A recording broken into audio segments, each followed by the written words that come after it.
Hey, it's me. Let's talk about how to budget even when you have a low income.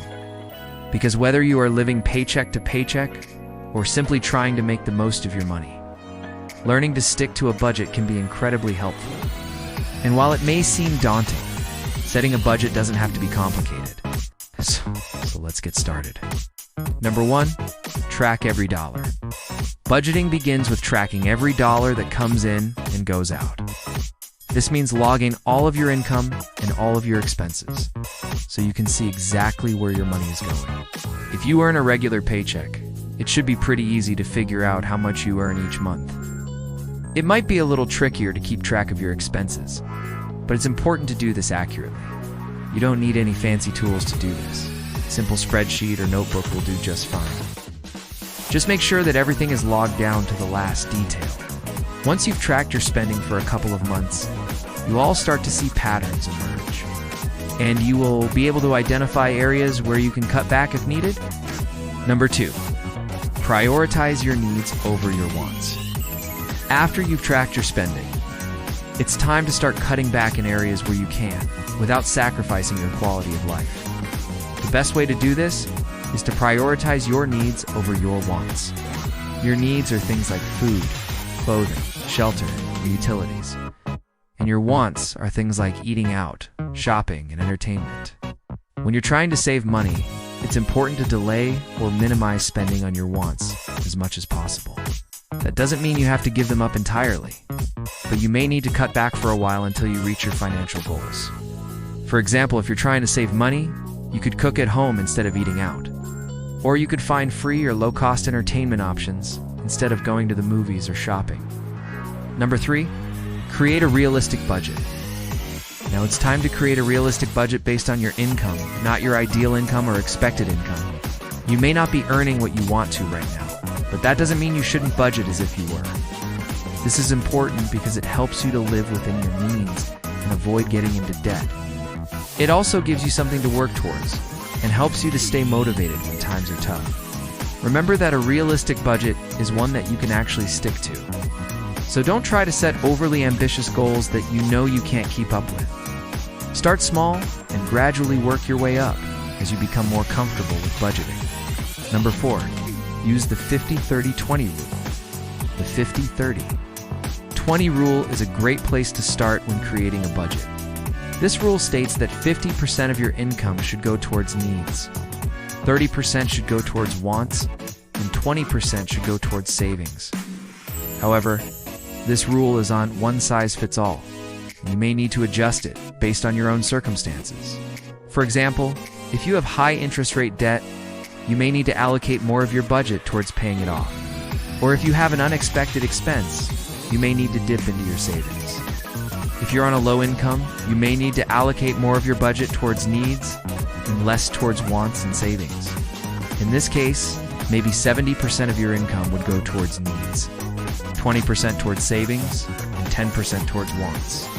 But the key thing here is to be flexible and adjust the percentages as needed.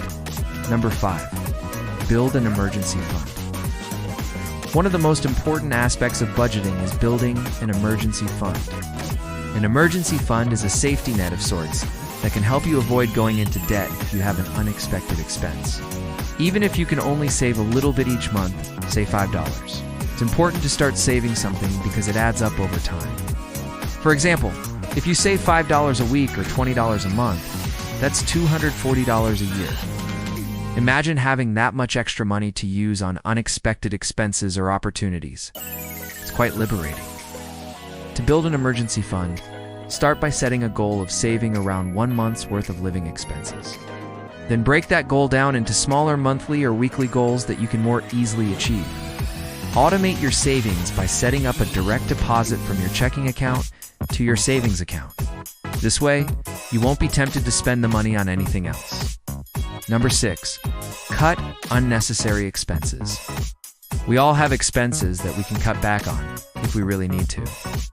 Think about your day-to-day spending and ask yourself if there's anything that you could do without for a while.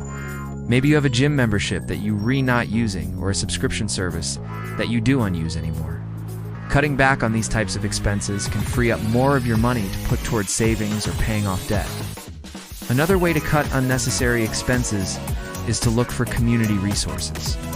There are often organizations in your area that can help you with things like food, clothing, and even transportation. So don't be afraid to reach out and ask for help. Similarly, look for discounts and deals before you make a purchase. There's always something out there that's cheaper than what you're paying, so take the time to do some comparison shopping. Number 7. Increase your income where possible. If you're still struggling to make ends meet after cutting back on expenses, it may be time to look for ways to increase your income. Depending on how much time you have available, consider taking on a part-time job or doing freelance work in your area of expertise. This could be something like writing, graphic design, or social media management. You can find freelance work on websites like Fiverr or Upwork. Additionally, many companies are open to hiring remote workers, so be sure to explore those options as well. Apart from freelance work, there are government assistance programs and nonprofit organizations that can provide financial assistance to low-income earners. These programs can help you cover things like housing, food, and utilities. To find out what you may be eligible for, contact your local social services office or search online for assistance programs in your area. Number 8, pay off your high interest rate debt first. If you have multiple debts, it's important to pay off the ones with the highest interest rates first. These are usually credit card debts, personal loans, and payday loans. Payday loans are especially predatory, so it's important to avoid them if you can. They often have very high interest rates and fees, which can make them difficult to repay. If you can't afford to make your minimum payments on time, contact your creditors and explain your situation. They may be willing to work with you to set up a payment plan that fits your budget. Number 9, use cash or debit instead of credit. Using cash or debit instead of credit can help you keep track of your spending and avoid impulse purchases. With a credit card, it's easy to spend more than you can afford to because you're not physically handing over money. When you use cash, you have a limited amount of money in your wallet, and once it's gone, you're done spending for the day. You may also find it helpful to use cash envelopes for certain categories like groceries or entertainment. This is a budgeting method where you withdraw a set amount of cash for a specific category, and then you core and spend any more than that for the month. If you do happen to overspend in one category, just make sure to make up for it by cutting back in another. Number 10, review and adjust your budget monthly. It's important to review and adjust your budget on a monthly basis. This will help you stay on track and make sure that you're still on track to meet your financial goals. When you review your budget, look at your spending and see if there is anything that you can cut back on or eliminate entirely. You may also want to set new goals for the upcoming month. Just remember to be flexible and understanding of yourself. There will be months when you spend more money, and there will be months when you save more money. The important thing is to look at your budget as a whole and make adjustments as needed. Also, don't forget to celebrate your successes along the way. Every small win counts. Give yourself a pat on the back and stay motivated. Thanks for watching. If you enjoyed this video, please leave a like and comment below. Thanks for watching.